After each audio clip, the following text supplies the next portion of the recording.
What's going on, everybody? This is episode 670 of the First and Frame Rate Show. I am VF Baller. Over here, we talk about Georgia Southern and Atlanta Falcons football. And I was going to do a preview of this game on game day, but on game day, I am going to be out and about with the family. We're going to be doing some things. Got a really good weekend set up, so I may not be around completely for the Georgia Southern game, even the Falcons game, because I'm going to be out. Now, don't get me wrong, I'll probably be doing some commentary on my phone, so I'll probably give you a video through my phone, but I won't be here doing the episodes or the videos like I normally would. So be on the lookout for that content, just a heads up. So like I said, a good bit of things lined up for the weekend, but we're going to talk about Georgia Southern going to Ball State.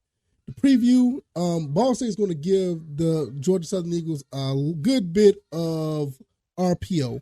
RPO is going to be on point. You know, I ain't going to say it's going to be on point like they're going to beat us with it, but you know it's coming. So they did it against Indiana State, and then that's just how it's going to be against us. So let's go ahead and get into this. If it's your first time here, welcome. I can be found on Anchor and Spotify, also on Apple and Google Podcasts. YouTube and Rumble is the avenue if you want to watch the show on your tablet, phone, TV, or whatever the case may be. Now, I highly recommend you guys to subscribe to one of the podcast avenues. Now, when I upload these podcasts, the podcast avenue usually has no issues going up. It usually be fine. Audio is great. You know, the quality is good. But for some reason, going through YouTube and Rumble, it sometimes it just does not work. And it's really weird. Like, sometimes the audio be out, the visuals be out. Sometimes it takes forever to upload. So if you want the episodes right away, I highly recommend just go over there to one of the podcast avenues, subscribe over there. You can be your own program manager and listen at your own leisure. So I highly recommend that. I can be found on Twitter or X at VF Baller, and the podcast website is firstandframerates.com, firstandframerates.com. All right, let's go ahead and get into this. Ball State, let me tell you, they beat Indiana State 45-7. They are going to pretty much have a little bit of confidence coming in. While they after a big win like that, even though it was against FCS opponent, hey, these guys are going to be in here ready to go. So I'm not really taking them lightly. Last season, even a matter of fact, a year, and I think it was like a year and a day from last year we played them. They almost beat us. We were down in the fourth quarter. You know, we ended up, I think we outscored them 14-3 to actually win the game. So we got to be very careful when it comes to playing this team. Now we're going up to Muncie, Indiana. Our defense is better. I will admit to that. But even though that our team is defense is better, that doesn't mean that these guys can't get the best of us. So we have to be very careful. When you look at this team from last week, they won, like I said, 45-7, scored 28 points in the fourth quarter, and it looked like it was a fairly balanced attack. I mean, they only threw for 137. Their running back, Marquez Cooper, had 177 yards. Now, you saw what happened against us when we played the Citadel. The Citadel ran the ball on us very good, but I think we kind of did a few things to stop Wisconsin. We didn't let them get off as much, but obviously with UAB, we stuffed them really good in the run game. Hopefully we can get that back to where we can stop it, because the RPO is going to be a situation where they can stretch us out. The offensive lineman can show pass but do run, or vice versa. So I'm not too concerned with the receivers. Not the receiver, but the secondary. I think the secondary is going to be fine against Ball State, even though their passing game is actually okay.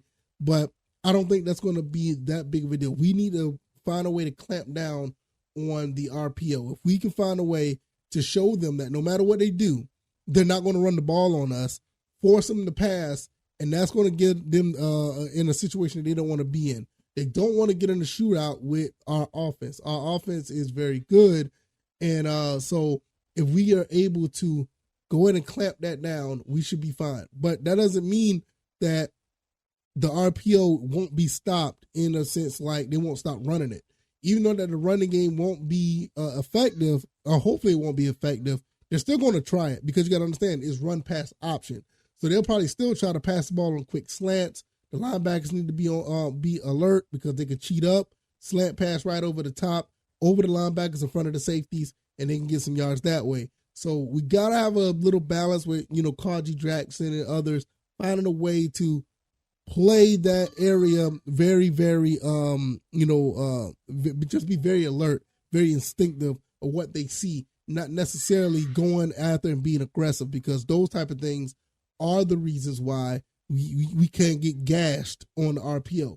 Now, as far as Georgia Southern, what they need to do. Now, I don't know if Jalen White's going to be playing. I know they took him out of the game at Wisconsin for precautions, knee injury from last year. He's been looking pretty good so far this season. Maybe he'll be back for the game against Ball State. You still got O.J. Arnold and Terrence Gibbs. You won't go wrong with any of the running backs we have. We think we have like 4 that's actually pretty good. So we're not going to be at a loss there.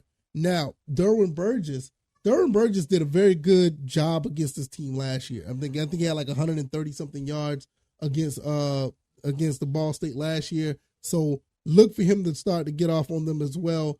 Also, you have also when you turn around and you have the other players, Anthony Quealy, J.J. McCaffrey. You also have the other tight end, Keaton Upshaw. You got a lot of weapons on this team. And, I didn't even talk about Caleb Hood yet. I mean, you have a lot of weapons here to where it can overwhelm Ball State. This is not necessarily like last year. Last year we were still trying to find our way with the weapons that we had. And for the most part, we had we still had a handful of them, like Caleb Hood, Derwin Burgess, and Amari Jones. Now you're adding like 3 or 4 more people on. I think Sam Kinison even played in that game. I'm not 100% sure. I could be wrong. I think he was injured by then. But you still have a lot of weapons. I think you got like 3 or 4 more guys that can go out there and catch the ball. And you got to understand, O.J. Arnold, he didn't play as much last year. He's going to be in a more effective role. And he didn't play much against Ball State last year, but he's going to be in a more effective role. Watch out for Jet Thompson as well. Katie Dorsey even played a little bit. I don't know. I think Marcus Sanders will probably. You got a lot of guys. Davis Brin has maybe like 7 or 8 weapons to throw the ball to. So this could be a problem, a nightmare for Ball State. I think right now we're 8.5 point favorites. That did stretch from 6.5 or 6 early in the week, and I think I'll take that. I don't think Ball State can really hang with Georgia Southern with all things considered.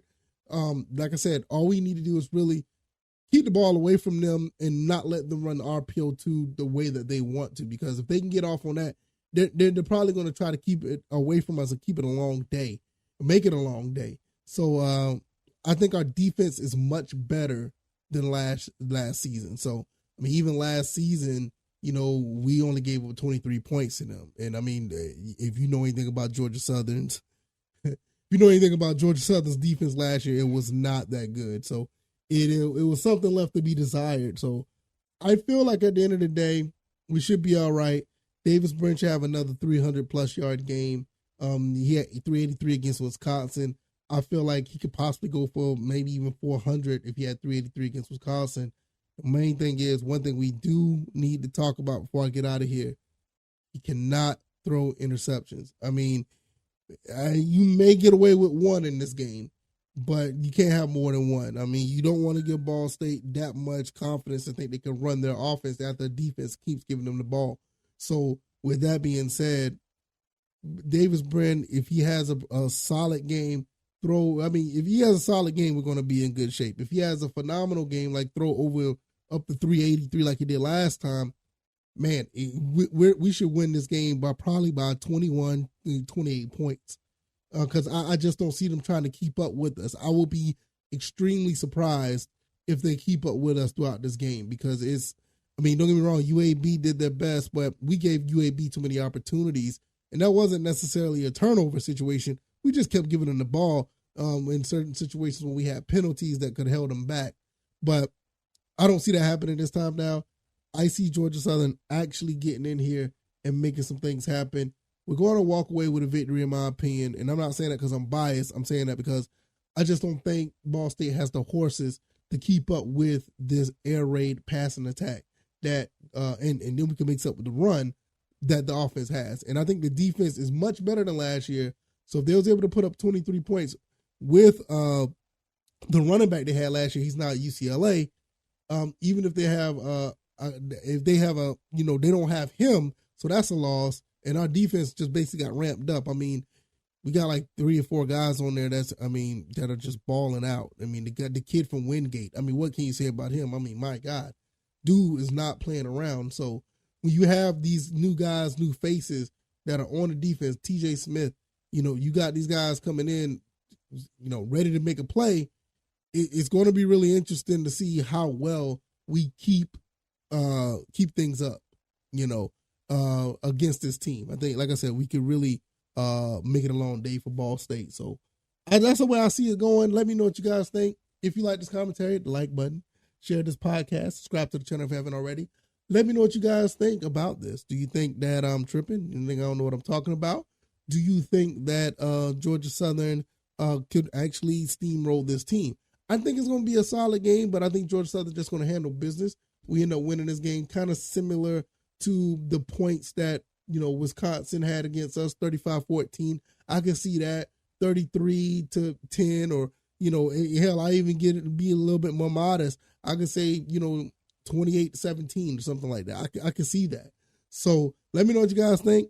I could be found on the YouTube and Rumble. I highly recommend you guys to go over to the Podcast Avenue side. Go over there and subscribe to the channels, or subscribe to the podcast. The podcast gets out a little bit quicker. It's easier. I think it's more convenient than the YouTube and Rumble side.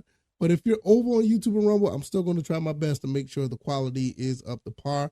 And I definitely will talk to you guys pretty much throughout the weekend. I'll be here, but I won't be in studio. So I'll see you guys then.